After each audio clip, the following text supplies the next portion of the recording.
What's up, YouTubers? Jeremy Kinney here. Welcome to the Awareness Revolution. We're going to change the world one idea at a time. Today, we're going to talk about Social Security. It's a hot topic right now because a lot of people are talking about it in the media. So, of course, naturally, that's what people are talking about, people are concerned about. We've all heard that Social Security isn't going to be here in some distant year, 2034, 2042, or 2018 is what some people were saying a few years ago. So what is the truth about Social Security? In a nutshell, the way that I see it, it's a Ponzi scheme. Now, that may come as a shocker to you guys, but here's why. It fits the description. If it looks like a duck, quacks like a duck, it's probably a duck. Ponzi schemes also sound good,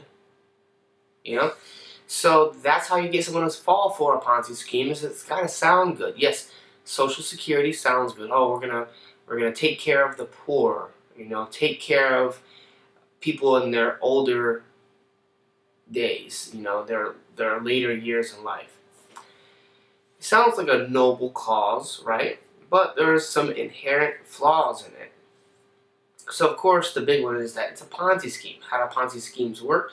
Well, they rely on newcomers coming in to help the people who got in early. So oftentimes what happens is the people that get in early into the Ponzi scheme, they do quite well.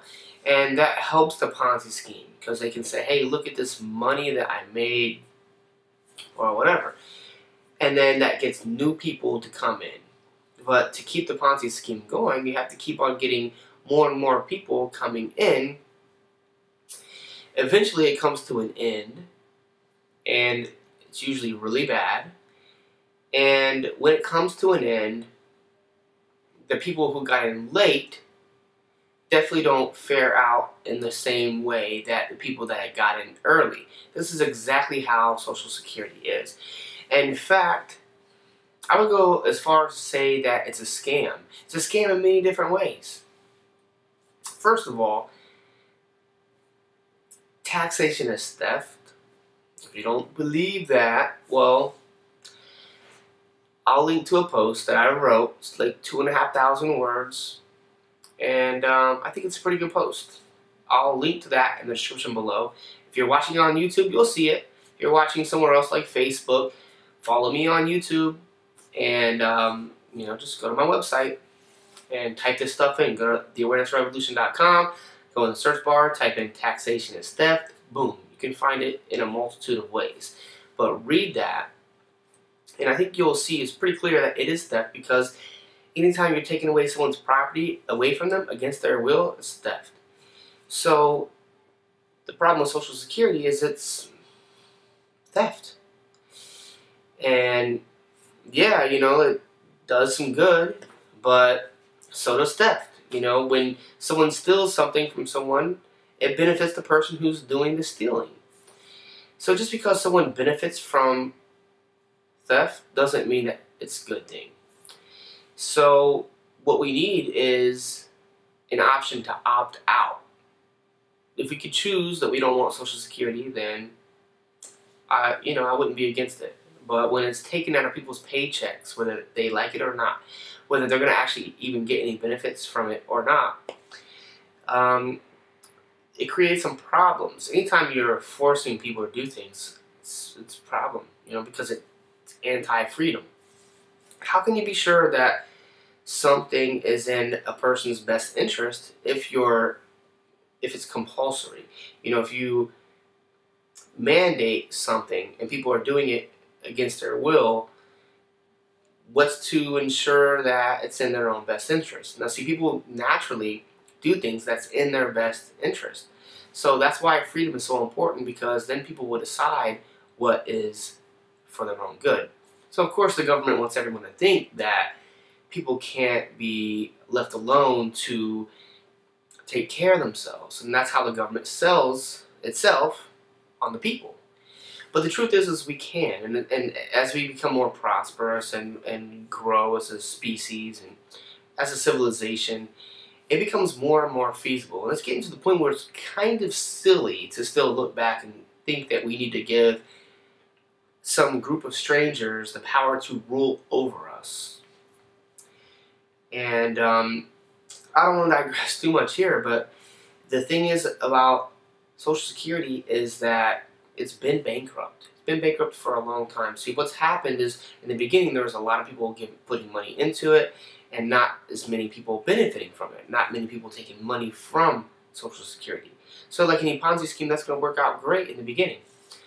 The problem is over time, those numbers have adjusted. I think it was like 16 workers to one person receiving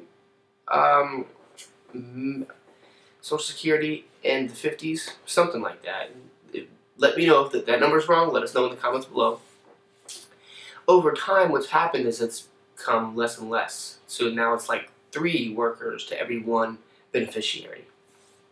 So what that's doing is creating a problem, a mathematical problem that really there's no easy answer for. No politician wants to campaign on, hey, we're going to get rid of Social Security because it's a Ponzi scheme. So what do? They just kick the can down the road. So those numbers have been getting more and more out of whack because the baby boomer generation, which is a big group of people that was born in a short period of time, like 20 years, they have been setting economic trends ever since then because it was just a big group of people. When you got a big group of people that are putting money into Social Security, you're going to have a surplus. When you've got a big group of people taking money from Social Security, you're going to have a deficit.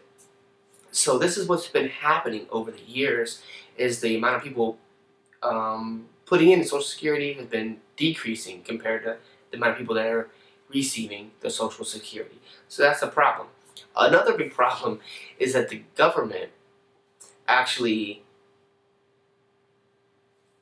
commingles the surplus and they put it into a trust fund and basically borrow the money from themselves. They loan it to themselves. So basically what happens, like let's say if the government brings in $100 of Social Security money, but they only put out $70 in benefits. That means they have $30 left over. They then borrow that money for whatever they want. So that money that they took from your paycheck and they spent some of it on Social Security. They have a little extra, so they put it into a trust fund. It sounds great. It sounds safe. I mean, you know, you can trust the trust fund. But then they borrow it, and then they say, oh, well, you know, this is a treasury bond. This is a government bond from the USA. This is one of the most safest investments in the world, as the way that the mainstream investors and people think of it. But the problem is America is like the Titanic that has hit the iceberg, and it's going to sink. And these treasury bonds that are supposedly so safe may not be as safe as what we thought, because the government is going to eventually, they're going to have to default on their debt, or they're going to just inflate their debt, inflate the currency, and pay it back with cheaper dollars, which is probably what's going to happen very, very soon. But the point is we're on the brink of an economic crisis, and the signs are just starting to show. Even mainstream economists are admitting this. So the Social Security Trust Fund, and there's actually 2 funds, but it's just considered the trust fund. It doesn't have like a savings account of dollars in it, just waiting for someone to need the money and they give you the, no. It's tied up in IOUs. Basically the bonds are IOUs. It's just an agreement saying, hey, look, I owe you X amount of money. So the companies can't do that. You know, we can't do that as individuals. The government just somehow figures out a way to loan money to itself. So it's like this money should be sitting in a pile over here, or in an account, or in a trust fund, waiting for the time for it to need to be used, but it's not. It's already been used. It's been borrowed and used for other things like military spending. Another problem with Social Security is that people are paying twice as much as what they think that they are. An employee gets a paycheck and they see that they have some money taken out of their check for, they're called payroll taxes. So part of it is Social Security, part of it's Medicaid. So we know that as employees, we know it comes out of our check. But what most employees don't know, or at least a lot of them don't know, is that the employer actually has to match that. So really, what's happening is that the employee is paying twice as much in Social Security as they think that they are, because the employer is paying the other half. What that does, it's not an expense on the employer, so it's an expense on the rich. No. That's an expense on the employee. It's just clever because it hides half of the expense by putting the burden, half of the burden, on the employer. So basically, employees are essentially getting paid more than what they think, but the government is taking twice as much as what they think. So basically, if the employers weren't paying those payroll taxes on each employee, they could pay the employees more. And it's funny because a lot of times you hear people talking about how, we need to raise the minimum wage, we need a living wage and all this other stuff. And those same people are the same people that they want to keep Medicare. They want more taxes and all this other stuff. And you can't have it both ways. If you want people to make more money, well, we've got to stop the government from taking the money that they're making. Like if you start a business, you have a self-employment tax, which is like basically the same thing, but for self-employed people, and it's like 15%. So, of course, this is all time sensitive. Things change throughout history and stuff like that. So the numbers aren't important, because everything's changing right now. So disregard the numbers. But, that's what it's been. It's 15%. So that's a huge chunk of your income, and this is mandatory, whether you like it or not. Now, I have my own beliefs on the medical system and everything else, so I don't want to pay into some medical system that not only do I not want to use, but I don't even believe in. I think that's also a fraud. That's a scam. It's another topic, but if you're just now checking out this video on my channel and you haven't seen that aspect of what I'm talking about, check out my other videos too. I've got a lot of health videos, and I think the more that you watch, I've got a whole playlist on vaccines, and just watch that. I know it's controversial. If you're pro-vaccine, hey, watch it, because I go over like the CDC's websites, I go over the science. So when you see enough of that, you start to realize, okay, well, that's a scam too. It seems like almost everything the government has its hands in some way or another is scam, and it's all designed to appear to be a good thing, because that's how they sell you on any scam.